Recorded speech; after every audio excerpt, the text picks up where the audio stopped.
oxidante e redutor.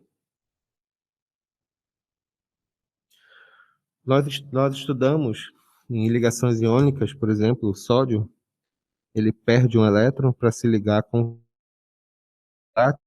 sódio, ele tem o elétron dele que ele doa para o cloro. O sódio que perdeu esse elétron, ele fica mais 1, mais 2, mais 3. Significa, olha o tempo passado, perdeu 1, perdeu 2, perdeu 3. No caso do sódio, aqui eu estou dizendo especificamente que ele perdeu um elétron. O cloro, quando eu escrevo cloro Cl-, significa que o cloro, ele, tempo passado, ganhou um elétron, menos 1, né? Menos 2, ganhou 2 elétrons, menos 3, perdeu 3 elétrons e assim por diante. Quando o átomo ele perde o elétron, nós dizemos que ele sofreu o processo chamado de oxidação. Esse processo de oxidação significa, sem mais delongas, significa exatamente isso. Significa o que? Perda de elétrons. E no caso do cloro, ele sofreu outro processo. Ele sofreu o processo chamado de redução, em que, embora tenha esse nome esquisito, significa exatamente o contrário. Significa ganho. Ele, o cloro, ele ganhou elétrons. Esse processo, quando ocorre ao mesmo tempo, e normalmente é assim que ocorre, tanto de oxidação quanto de redução, chama-se processo ou reação de oxirredução. Reação de oxirredução. Ou processo, falado de maneira simplificada, chamado de redox. Então, quando você tem, ao mesmo tempo, essas transferências de elétrons, tanto do cara que perdeu, quanto do cara que ganhou, eu tenho uma reação de oxirredução. Se eu fizer uma reação química, deixa eu me mostrar aqui para vocês, bem simples, para ilustrar esse tema, podemos verificar isso. Podemos aqui o cloreto de ferro, ele reage com gás cloro, por exemplo, Cl2. Cl2 não, peraí, rapidinho. Vou pegar outro exemplo aqui. Ainda o sódio, não vamos nos alongar. Quando eu falo que o sódio ele tem carga a mais, o que significa aqui? Você vai escrever. Significa que ele perdeu um elétron. E se ele perdeu um elétron, qual o nome desse processo que ele sofreu? Esse processo chama-se oxidação.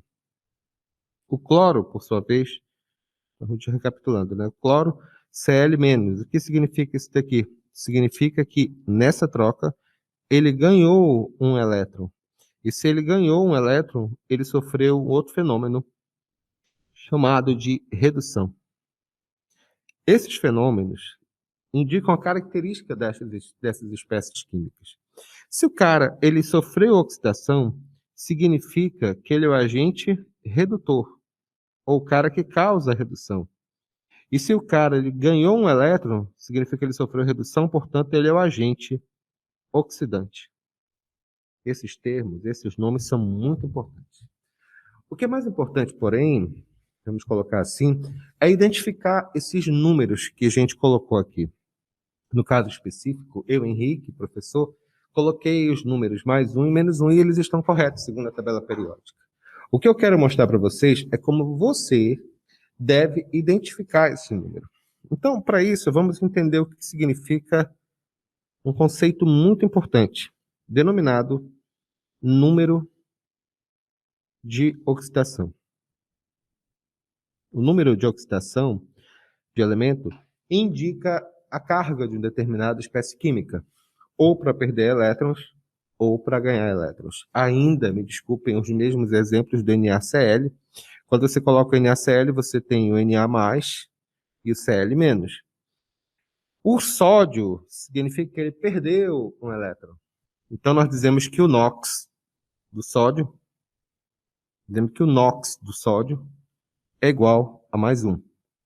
O cloro, ele ganhou um elétron.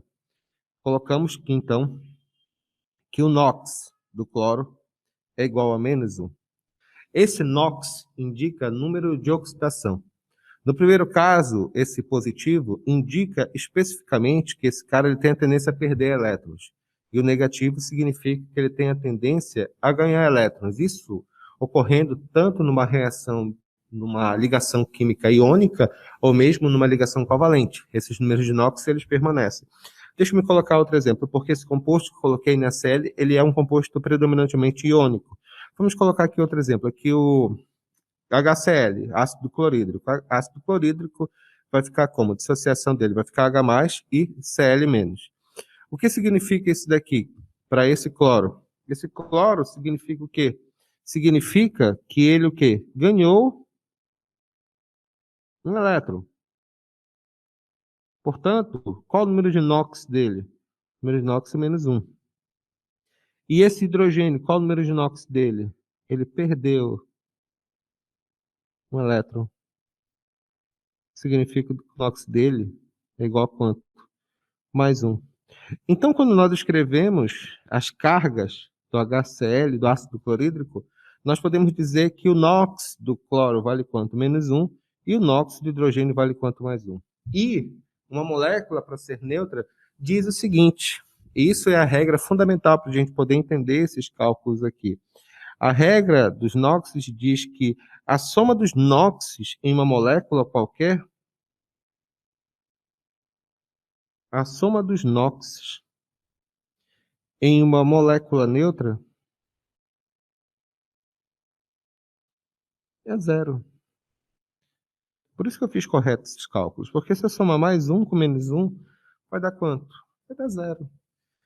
O que vai ser importante quando nós calcularmos os NOxes desses elementos é lembrar a carga de todos eles, ou pelo menos as cargas dos principais, que nós chamamos de números de oxidações usuais.